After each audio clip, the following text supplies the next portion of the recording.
Exatamente, de Lisboa a gente vai para Madrid, na Espanha, e tá com a gente a jornalista e correspondente da TNT Sports, ou TNT Sports, em Madrid, a Tati Mantovani. Tudo bem, Tati? Como é que estamos? Tudo bem, Potter? Bom dia para ti, para Kelly, para todo mundo que está escutando a Rádio Gaúcha. Bom dia! Tati, você está em Madrid e você entrou com a gente no ar aqui quando Madrid era a pior cidade do mundo com a Covid. Pior mesmo, eram os piores números, né? E eu lembro da tensão na fala, eu lembro de tu na janela espiando, eu lembro do barulho da sirene de ambulância durante, não foi só uma, durante a entrevista com a gente. E aí passaram-se alguns meses, eu não lembro exatamente, Tati, quando foi aquilo. Vou chutar o final do verão europeu, pode ser? Agosto, setembro, foi o pior momento de Madrid.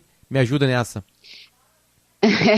Foi um pouquinho, acho que até foi um pouquinho depois, porque no verão aqui, digamos que foi, entre aspas, o momento de transição, assim, era a curva baixa da onda, né? Eu acho que foi em novembro, por aí, que foi o mais complicado, mas ainda bem as coisas estão melhorando e hoje a gente vive outro momento aqui na capital espanhola e na Espanha em geral. Tati, o que foi decisivo para conseguir avançar e estar hoje no momento em que as coisas não pioraram? Restrições e lockdown, foi o que funcionou aqui na Espanha. Inclusive a comunidade, a região que está melhor neste momento é a região da comunidade de Valência, onde eles fizeram um lockdown mais forte, onde eles restringiram mais a mobilidade das pessoas, não podia ninguém entrar, ninguém sair das cidades, não era nem da região em si, os restaurantes lá ficaram fechados durante meses. E é onde os números hoje estão melhores e onde a pandemia está afetando a região com menos casos, né? E menos mortes. Se eu não me engano, já são 2 ou 3 dias consecutivos sem nenhuma morte na comunidade valenciana, onde as restrições foram maiores. E vacinação? Como é que está a vacinação na Espanha? Agora a gente está vivendo um momento melhor, assim, porque começou no final do ano, muitas poucas doses, né? Eu imagino que o pessoal que tem entrado de outros países da União Europeia já explicou, mas aqui as vacinas elas foram compradas em conjunto pelos países da União Europeia e estão sendo distribuídas proporcionalmente a cada população. Então, durante o mês de janeiro, fevereiro, até o início de março foi muito complicado, chegaram muito poucas doses de vacina aqui na Espanha, né? Mas agora estão chegando, cada segunda-feira a gente tem recebido uma média de 1,5 milhão, 2 milhões de vacina. Então, a vacinação ela melhorou. Agora já 5% da população espanhola, já 10%, né? 5 milhões já estão totalmente imunizados e o governo já está com planos de chegar aos 70% da população imunizada até o verão, que é o objetivo não só do governo espanhol, mas dos governos da União Europeia. Mas é interessante a gente saber Desculpa, Potter, a gente está falando com a Tati Mantovani, né, que é a repórter e mora lá na Espanha, porque você mencionou que houve dificuldade para trazer doses, porque aqui no Brasil, imagina, a gente tem que também fazer uma relação. O Brasil tem 200 milhões, mais de 200 milhões de habitantes. É uma realidade que precisa de muita vacina. Aí teve dificuldade também, Tati? Teve, por isso que eu dizia, né? Os laboratórios com os quais a União Europeia negociou não estavam entregando. Principalmente teve muito problema com a AstraZeneca, né? O laboratório da AstraZeneca. Mas agora isso deu uma regularizada, a União aprovou mais vacinas, né? A vacina da Janssen, que é aquela de uma dose, também já foi aprovada. Então, se está caminhando melhor agora nessa questão da vacinação, né? Tu falava, Kelly, o Brasil são 200 milhões de habitantes, a Espanha são 47. Se a gente for por tamanho dos países europeus, é bastante gente a população espanhola, mas se está fazendo um cronograma de vacinação por prioridade de grupos, né? Pessoas, professores, bombeiros, médicos, esses grupos todos já estão quase todos vacinados, e pessoas maiores de 70 anos, que aqui na Europa é um grande número, eu acredito que seja proporcionalmente bem maior que o Brasil.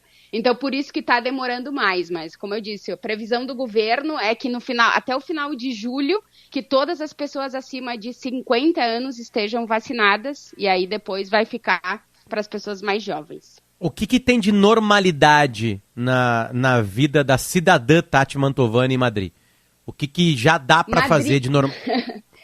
Madrid é um caso, continua sendo a região da Espanha que tem mais casos, até pela postura do governo estadual de Madrid. Inclusive, hoje são as eleições do governo estadual, entre aspas, que aqui é comunidade autônoma, do governo regional. Madrid nunca chegou a fechar completamente depois da primeira onda, né? Daquele confinamento estrito e que deu muito certo, digamos assim, depois avaliando hoje, né, na questão do país. Mas Madrid nunca chegou a fechar totalmente.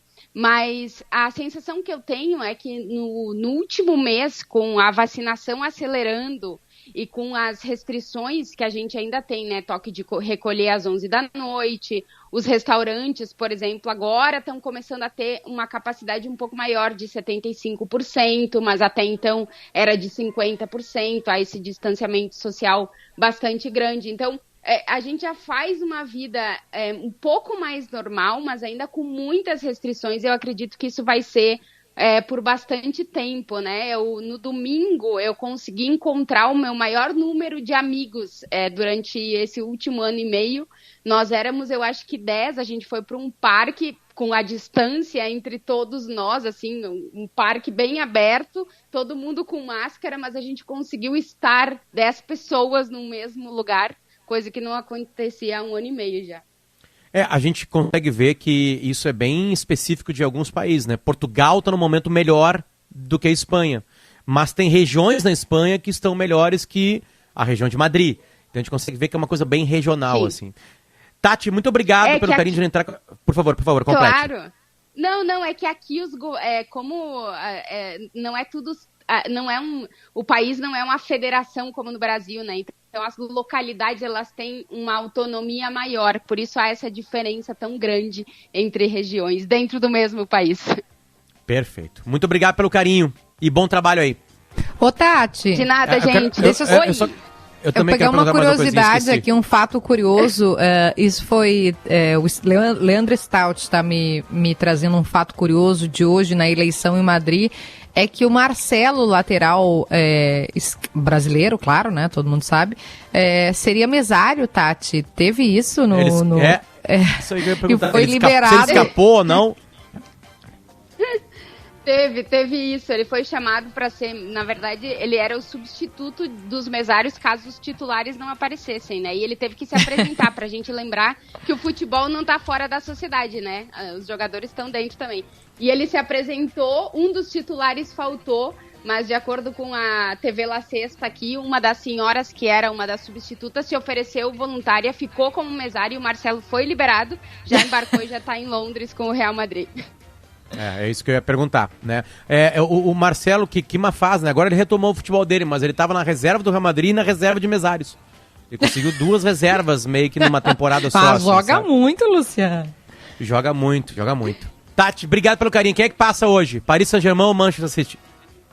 Eu acho que dá City, mas tudo pode acontecer, né? Tudo pode acontecer nesse nível aí. E sem torcida, né? Os jogos, né? São só jogos mesmo de futebol. Obrigado pelo carinho e boa vida em Madrid.